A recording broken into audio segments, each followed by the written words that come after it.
All right, here's the RPM gauge that I purchased. I bought it on Amazon. Pretty easy wiring. It tells you everything exactly right here. Black, ground, red to your power. I have mine to switch power, so when I turn the key on, it gets power. The blue is the RPM signal. The yellow is the backlight. I connect that and my red wire together. That way the backlight and it gets power at the same time. So anyways, the biggest issue is that this one has a blue RPM signal wire. So that's that blue one there. So on this boat, there's this wire that comes down here. They used to just dangle. I didn't know what it was. And so it went to the control box and it was just kind of dangling there, you know. So I looked it up. It said it's an RPM signal wire. This wire right here in my control box has a 3-prong plug on it. And one is supposed to be ground, one's supposed to be power, but this one just has one actual terminal in there.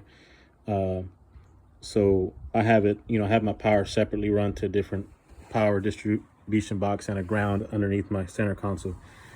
So anyways, this white wire just goes up. I had to splice it and it turns into that yellow wire, right? Or sorry, the blue wire. That's the signal wire. So it goes from there. The signal wire from the tachometer behind the center console comes out into this white one. So you want to get in here. This white one kind of comes into here and it turns into that gray one. So that gray one actually loops around and it goes into this main harness or this loom, right? So this loom goes back into here and it ends up being this loom, you know. So here's the hole. It kind of does some twists and turns, whatever, and it goes down in here. Excuse the mess, I've been working on this. And that loom comes out through over here, through a hole, and it comes here to the engine. Here it is. And then it goes here to this red plug. And if your motor has this red plug, then this video will help you, because this is the only engine I've messed with, and this is the only one that I've actually figured out how to properly set up the tachometer. So that signal wire goes to this red loom or this red plug. Jump down here. Goes to this red plug and is actually gonna be this gray wire. They're kind of greenish grayish. I know it's old, so it's changed colors over the years. But yes, so that yellow wire turns into that white wire underneath the control box down there. It goes into the loom all the way here, boom. And it comes out as this wire. This wire comes up the motor. It comes up, it goes underneath the flywheel. Goes underneath the flywheel. And then it comes to this terminal block. So on this terminal block, it is this one right here. That is your tachometer signal wire. And it's just held on by a flathead screw. You can remove that. And, you know, if for some reason your wiring is broken between here and there, what you can do is you can just get that wire from there, just any wire. You know, I used some, when I was troubleshooting this, I just used one of these alligator clips, connected it over there. And then the other end, you know, I just connected it, right there. That's gonna bypass all the wiring from the engine and stuff like that, and just kind of gives you a direct line of sight from there, you know, from the RPM gauge or the tachometer down here to the control box. From there, it goes here. So when I went to start up my engine, it still wasn't working properly. the RPM gauge. It was just dead. The lights came on, I had power. The RPM gauge just didn't move at all. And one thing that you can do is you can actually, here's your rectifier.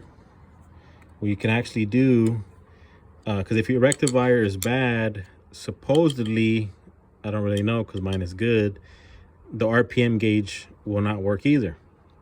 One way to see if the rectifier is bad or if the RPM gauge is just defective or something is where the gray wire that goes to your tachometer, remove this screw,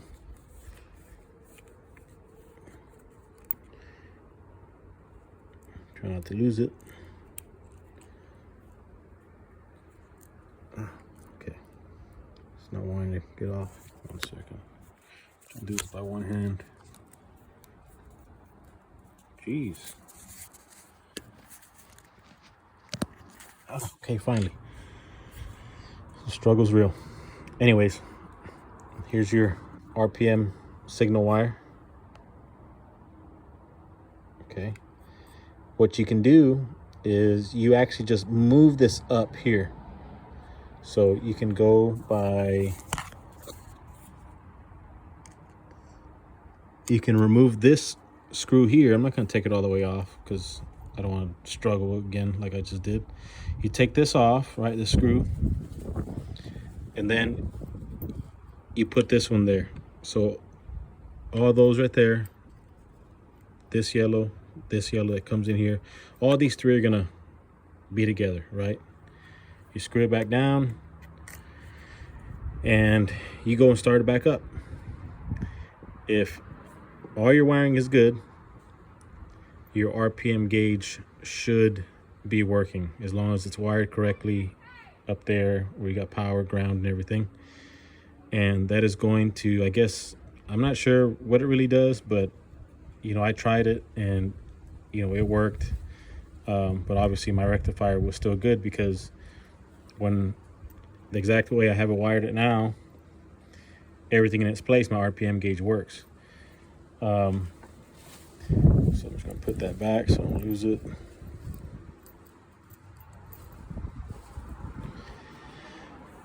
But yeah, that's pretty much where your RPM signal wire to the tachometer goes.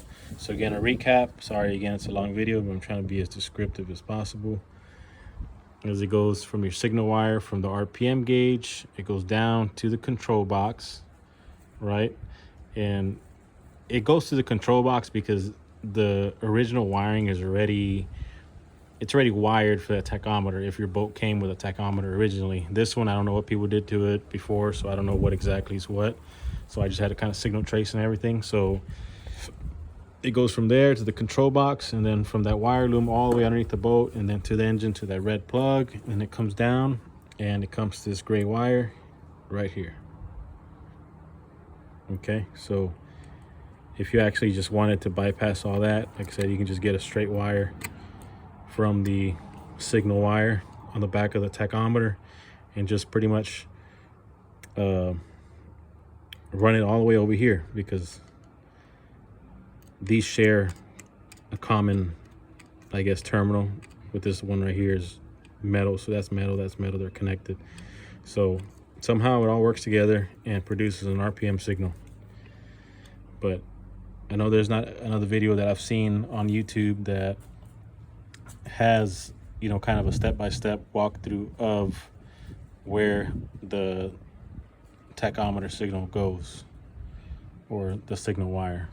But anyways, hope you enjoyed, and hope you have fun.